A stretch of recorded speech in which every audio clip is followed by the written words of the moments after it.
1947 से लेकर और 1990 तक Pakistan was one of the fastest growing countries in the developing world और सारे मुल्क जो थे वो पाकिस्तान में अपने लोगों को भेजते थे तो देखें कि पाकिस्तान का मॉडल क्यों कामयाब है।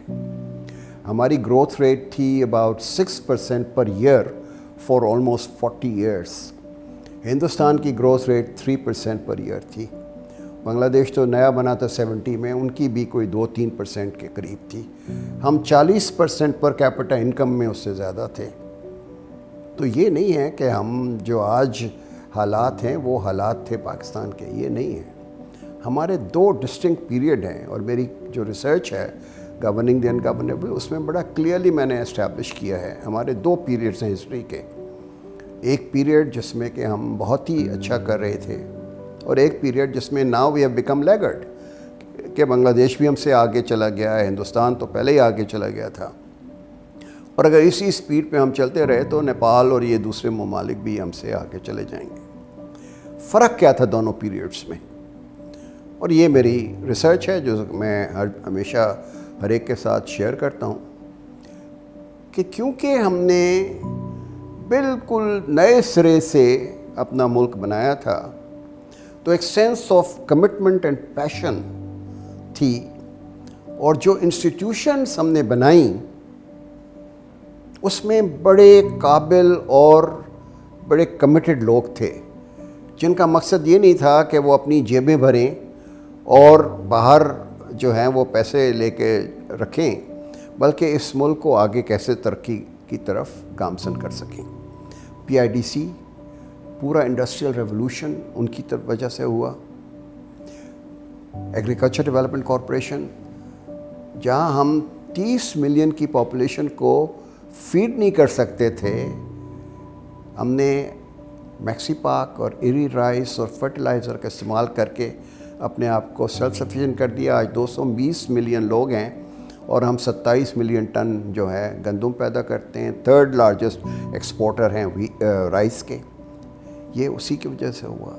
वापडा ने जितने भी दरिया रावी और ब्यास जो हिंदुस्तान को चले गए उसकी रिप्लेसमेंट के लिए लिंक कैनाल्स बनाई, बैराजेस बनाए, तरबेला डैम बनाई, मंगला डैम बनाई, जिससे कि पानी की फरावानी हो गई और हमारी इरिगेशन सिस्टम ठीक हो गया। PIA उस ज़माने में सारी दुनिया की एयरलाइंस जो थी वो PIA को बुलाती थी कि आप जी हमें हेल्प करें। सिंगापुर एयरलाइंस हमने बनाई, PIA ने बनाई। रॉयल जॉर्डिनियन हमने बनाई, माल्टा, फिर एमिरेट्स हमने बनाई। ये सिर्फ मैं 4 एग्जांपल्स आपको दे रहा हूँ। मैं प्लानिंग कमीशन की तो बात ही नहीं कर रहा कि प्लानिंग कमीशन ने उस ज़माने में क्या काम किया। मैं इंस्टीट्यूशंस की बात कर रहा हूँ। आज देखें वो 4 इंस्टीट्यूशंस में क्या है। PIDC हाउस आपने देखा है, उसमें रंग और रौनक भी नहीं है। इतनी अहम जगह पर इस वक्त पाकिस्तान कराची के शाहराह पर है, लेकिन उसमें वो पेंट भी नहीं कर सकते। गंदे से उन्होंने वहाँ पर वो एयर कंडीशनर के आउटर यूनिट्स लगाए हुए हैं। दिस इज़ व्हाट आपने सुना कि PIDC क्या करता है। एग्रीकल्चर डेवलपमेंट कॉरपोरेशन उन्होंने वाइंड अप कर दी, है ही नहीं, ख़त्म हो गई।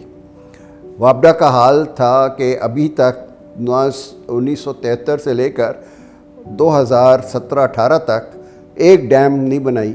अब जाके कोई 10 डैम्स बनाने का प्रोग्राम किया है इस हुकूमत ने, पिछली हुकूमत ने।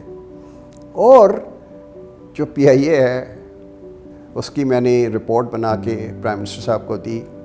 450 बिलियन रुपीस के लॉसेस हैं। वो जो आपका और मेरा टैक्स है वो उसको पे करने में जाता है। तो जब आपकी इंस्टीट्यूशंस जो हैं वो कम्प्लीटली डिसफंक्शनल हो गई हैं, डिटेरियोरेट हो गई हैं, तो मुल्क कैसे तरक्की कर सकता है। ये इंस्टीट्यूशंस तो गवर्नेंस हैं। जब ये इंस्टीट्यूशंस मजबूत होती हैं मुल्क तरक्की करता है।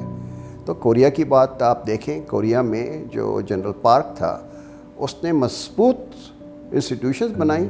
उसके बाद और प्राइम मिनिस्टर्स आते रहे और उन्होंने और कंट्रीब्यूट करते रहे कि किस तरह से मुल्क को हम आगे लेके जाएं।